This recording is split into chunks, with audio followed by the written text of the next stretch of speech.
Assalamu alaikum les aspirants, bienvenue à vous pour l'arabe en 10 minutes par jour ou presque.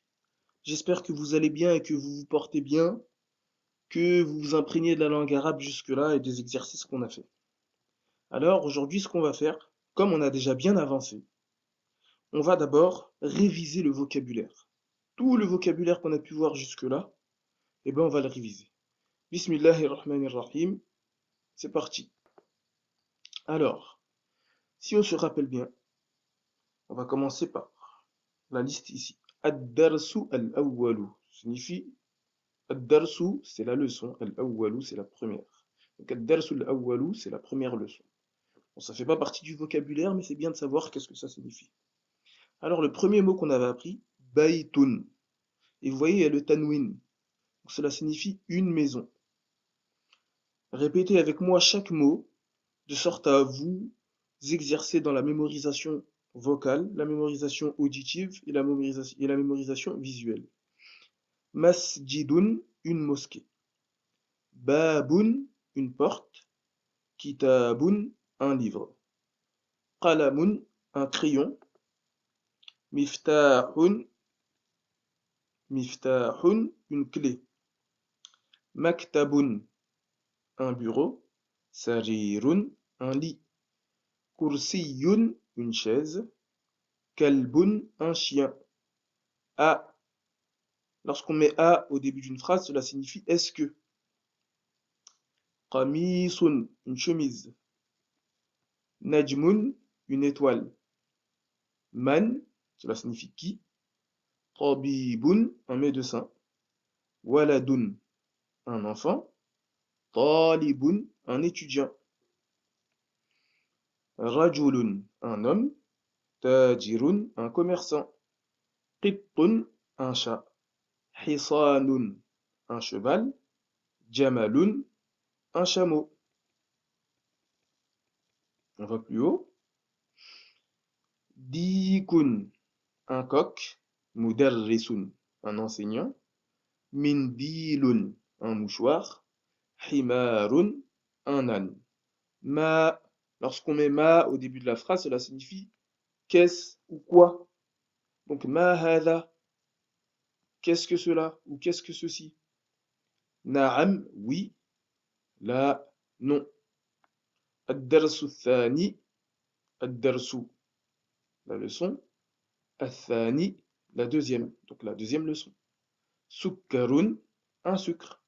Labanun, du lait. Imamun, guide, ou l'imam. En réalité, l'imam, c'est celui qui se met devant. On l'apprendra. Imamun, donc un chef, un guide, un imam. Hajarun, une pierre. Ad-darsu thalithu, ad-darsu, c'est la leçon, ou le cours. Al-thalithu, c'est le troisième, donc la troisième leçon. Maksurun, cassé. Maftuhun, ouvert. Jalisun, assis. Waqifun, debout. Qadimun, ancien, vieux. Jadidun, neuf. Al-ma'u, l'eau. Baridun, froid. Ba'idun, loin, éloigné. Qaribun, proche.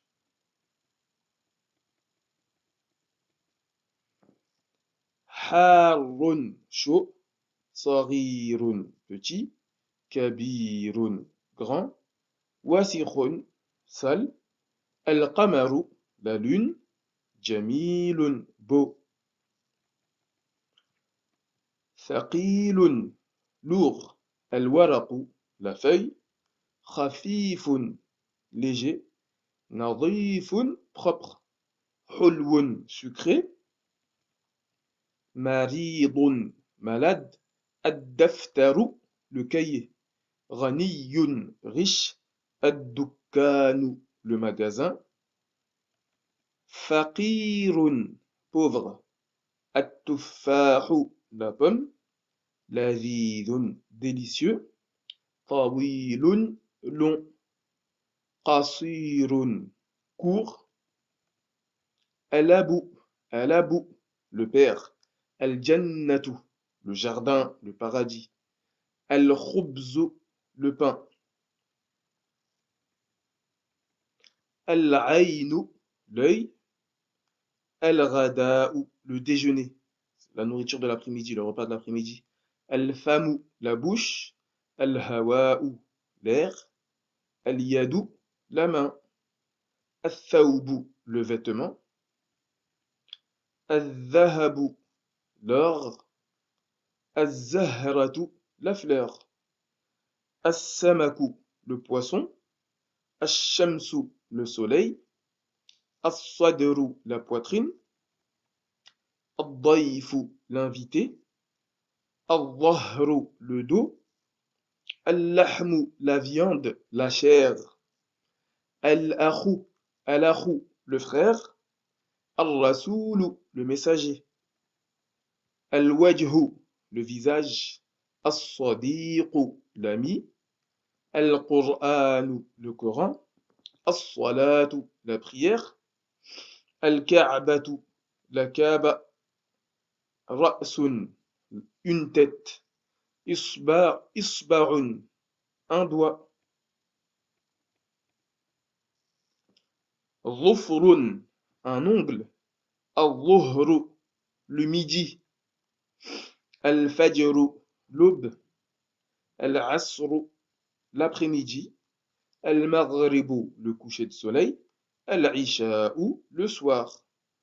Sabunun, un savon. Alors voilà, on a pu réviser l'ensemble du vocabulaire qu'on a fait jusque-là. Et moi, je vous invite à chaque jour, pas à lire le vocabulaire, de sorte à s'imprégner. Vous n'êtes pas obligé d'essayer de l'apprendre par cœur, parce que à force d'utilisation dans les textes que l'on va voir, eh ben, on va s'imprégner du vocabulaire et ça va nous devenir naturel. Mais si vous pouvez le lire déjà chaque jour, faire des exercices avec, faire des jeux avec, ça va vous permettre de bien vous imprégner, sans même devoir trop faire des exercices de mémorisation. Après, ceux qui veulent faire les exercices de mémorisation, ils peuvent le faire, c'est toujours mieux. Mais déjà, à force de les lire, de les voir, si vraiment on fait toujours un peu chaque jour, eh ben, ça va s'imprégner naturellement comme des mots qu'on a l'habitude à chaque fois d'utiliser. Alors vraiment, je vous invite à rester assidu, à vous donner des défis à vous-même, de sorte à vraiment apprendre et à s'imprégner de la langue arabe. La langue, c'est vraiment ça, c'est s'imprégner toujours un peu chaque jour et ça vient. Alors, moi je pense qu'on va s'arrêter là déjà. Mais ce qu'on peut faire, c'est un bref résumé récapitulatif de tout ce qu'on a fait jusque-là. Alors, ce qu'on avait dit, c'était qu'en langue arabe, il y a trois types de mots. Le ism, le fi'lu et le harf. On avait dit que le ism, c'est un nom qui désigne une chose concrète, c'est-à-dire quelque chose que l'on peut toucher, comme un cahier, daftarun, une maison, baytun, ou quelque chose d'abstrait, ça veut dire quelque chose que l'on ne peut pas toucher. Comme par exemple une idée, lorsqu'on dit intelligence, ou lorsqu'on dit connaissance, ilmun, c'est pas quelque chose qu'on peut toucher, mais c'est bien une chose. C'est bien, donc ça va être des noms. Le fi'l, c'est une action conjuguée à un temps. Donc parmi la catégorie des mots, il y a le ism, il y a le fi'l qui est une action conjuguée à un temps. Comme lorsque je dis par exemple dhahaba, ça veut dire aller. Dhahaba, c'est le verbe aller dans le passé. Ça veut dire il est allé. Alors que si je veux dire il vient, je vais dire yadhabu. Donc là maintenant c'est le verbe venir, mais dans le présent. Ou si je veux dire dans le futur, je dirais ça yadhabu, il viendra. Donc c'est une action en relation avec un temps. Et le harf, on avait dit, c'est un mot qui prendra un sens seulement lorsqu'il sera suivi d'un autre. Comme par exemple, si je dis dans, fille, il va falloir que je mette un autre mot derrière pour qu'il y ait un sens. Fil bait, dans la maison. Ensuite, nous avions dit que le nom peut être défini, nakira, ou indéfini, ma'rifa, et qu'on saurait si le nom est indéfini grâce au tanwin, le son un à la fin, et on sait que le nom est défini grâce à la particule al, par exemple. Lorsqu'on dit al-baytu, on comprend que c'est la maison. On avait également dit que hadha, tous les pronoms seraient définis. Par exemple, hada, ceci, ça va être un nom qui est défini. Puis ensuite, nous avions dit qu'il y a 3 déclinaisons pour le ism, qu'il pouvait être marfou', mansoub ou majrour. Vous vous rappelez de la chanson? Quand je dis doun, c'est marfou', quand je dis dan, c'est mansoub, quand je dis din, c'est majrour. Vous vous rappelez? Puis ensuite, vous vous rappelez, on avait parlé de la phrase nominale.